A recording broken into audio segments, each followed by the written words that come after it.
Okay, so in this video, I'll be practicing for the quest testimony. And hi, my name is Vince Stone, and my quest topic is on obesity. So here's why I chose this topic. The reason why I chose this topic is because my uncle became obese. So what happened is that he became obese because he ate too much unhealthy food and he did not exercise. And so he gained weight over time and so he suffers of health issues. And a few years ago, he he got a stroke which caused half of his body to be paralyzed. Okay, so staying my central question, how does eating highly processed food affects people's health? And what could the community do to reduce obesity? Definition of obesity is a condition characterized by the excessive accumulation and stored fat in the body. Okay, so here's my background.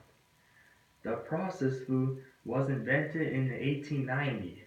As time goes on, more processed food became more popular because it was more convenient and readily available. And by 2000, some people realized processed foods are unhealthy. Scope and severity. So, more than 72 million adults are obese, and more than half, not one third of the American population are obese. And what that means is that more than half of the American population are at least overweight. And 300,000 people died yearly from being obese. And obese people face many health issues. Okay, so yes, Americans eat 61% processed food daily. So an average American consumes over 1,000 calories. And also $147 billion was paid in medical costs in 2008 because of obesity. So cause number one, chemically induced, is a chemical that was added to the processed food. It can be very difficult for consumers to break this cycle, especially when people try to eat healthier. Artificial flavor. Usually, this includes chemical that also makes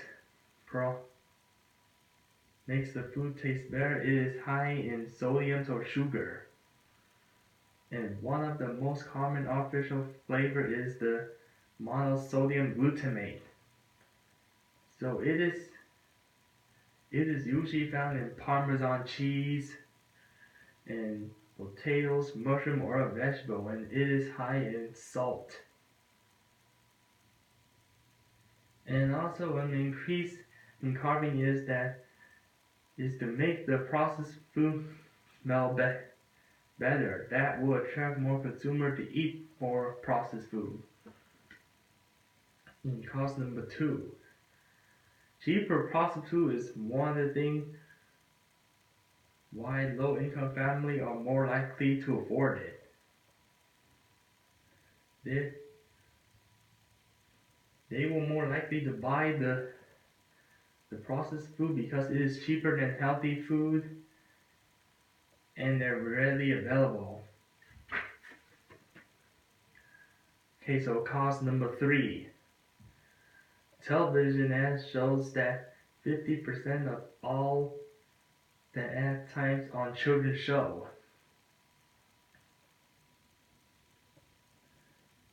So the majority of the advertisements on candy, cereals, and snacks. And some other advertisement is on dairy product or fast food or fruit juice. And none advertisements on fruits or vegetable, which is healthy. Cause number 3, mass. Okay, so here's more picture about mass media. So yes. So the boy is lazy just watching TV, except he eats junk food, and this lady is eating the burger, which will attract more consumers to eat it, which is not healthy for them. Okay, so the list of health problems from eating too much processed food are coronary heart disease, stroke, abnormal body fat, cancer, type 2 diabetes, osteoarthritis, gallstone, sleep apnea, reproductive problem, high blood pressure or obesity, hypoventilation syndrome. Which ethnic group have higher chance of becoming obese and why is that? So the African American and Latino. So the reason why these ethnic groups have higher chance of becoming obese is because of the location where they live and culture. The way the people eat and healthy foods are too expensive. And so the culture that the African American usually they eat lots of fried food, and for Latinos or Mexican they usually eat a lot of like cheesy stuff and bean stuff, which seems unhealthy. And the lowest obesity rate for Asians is about 4% because they eat healthier. And the healthy foods that the Asian usually eats are like fresh fruits or vegetables. Consultant. Okay, so Karen Ledesma. So she is the health manager and behavior health educator. And she works at the Health Management Resources Weight Management Program, a nonprofit organization. And Arnell Hinkle. So she's an executive campaign organization and a nonprofit organization.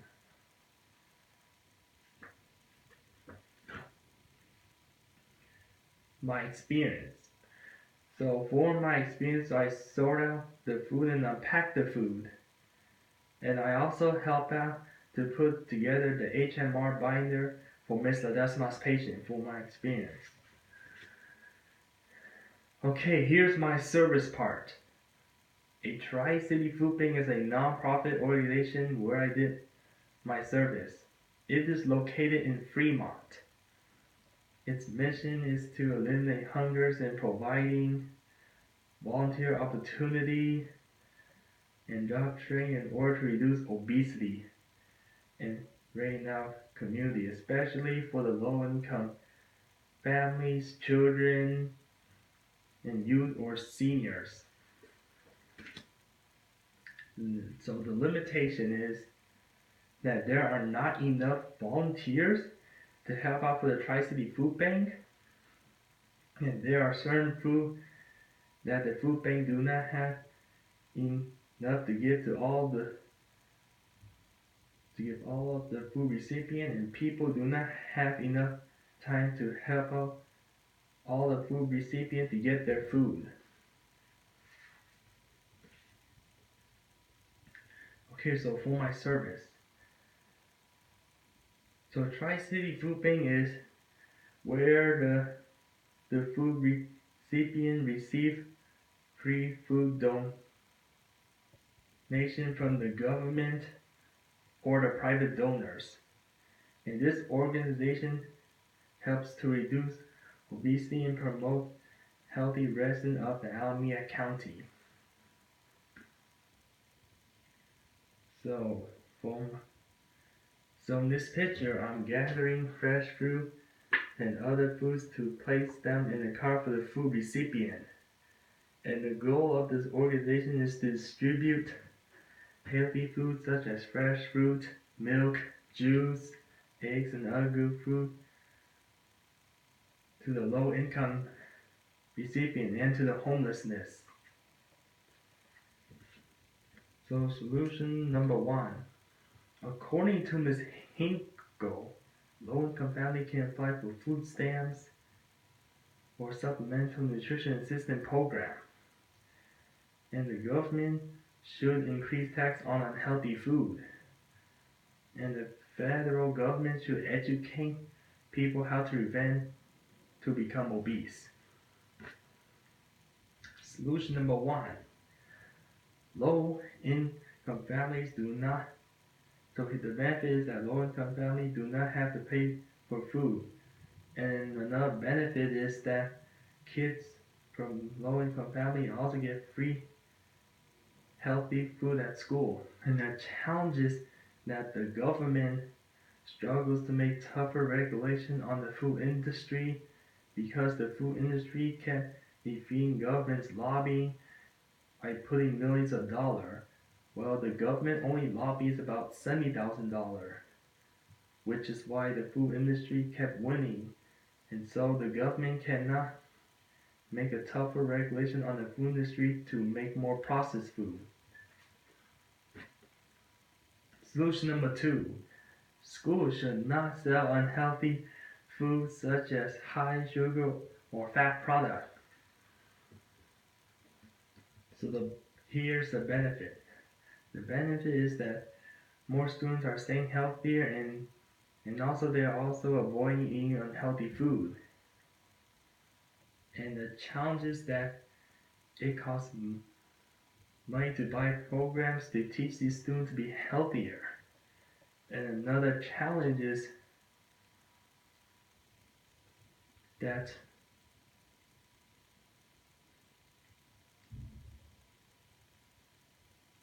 it also costs money to teach students.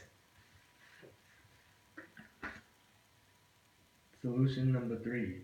Children should drink water rather than drinking sweet beverages such as sodas or sweet drinks.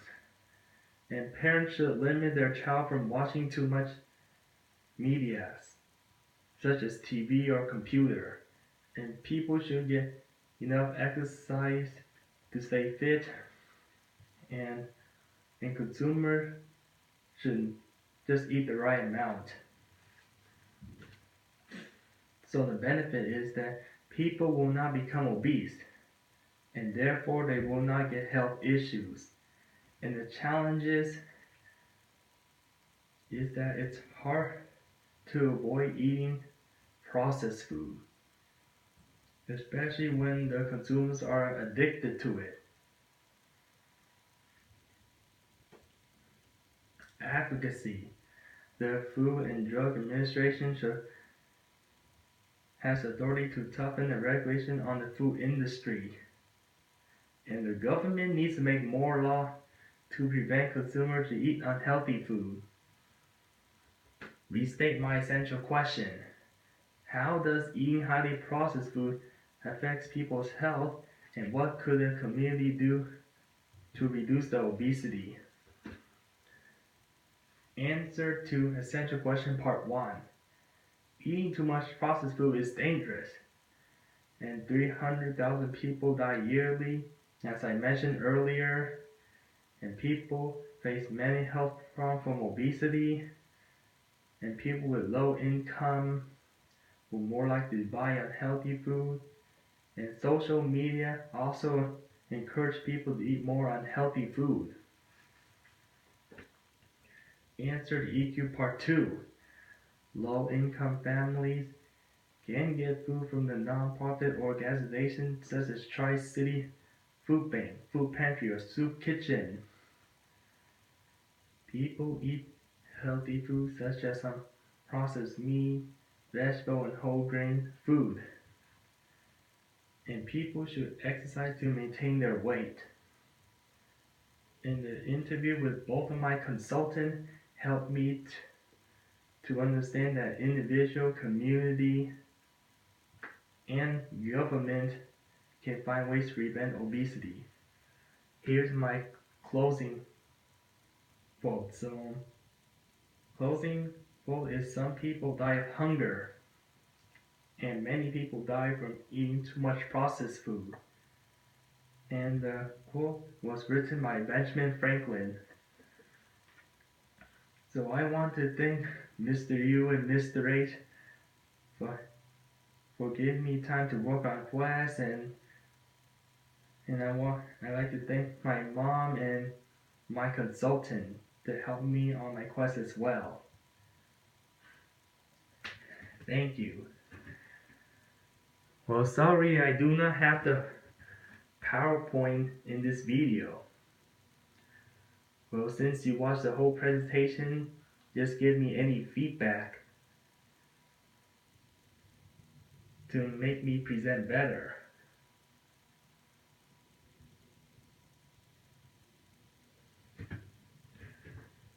So anyone who's watching this, who watched my whole presentation, just give me some feedback, like what mistake did I make. Well, I'm just telling you that I do not have a PowerPoint in this video. Well, if you want me to bring up PowerPoint, I will try.